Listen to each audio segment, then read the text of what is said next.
Welcome to MarineMax Lake of the Ozarks. I'm Captain Ben Beecher. Today we're on a 2016 Harris 250 Crowne. Walking on board here, you can see you have the removable table. Also has a place to mount in the back as well. If you don't want it in the front, you want it in the back. Fold down armrests. Back here, you got your port side entry there. L-shaped lounger in the back with power backrest. As well, this one does have the power tower with incorporated bimini.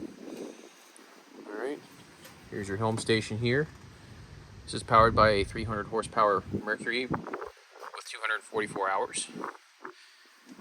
Back here, nice storage seating area back here, and this one does have the safety rails. So once again, thank you for taking the time to go through this 2016 Harris 250 Crowne. Stop by our MarineMax location, Lake Ozark.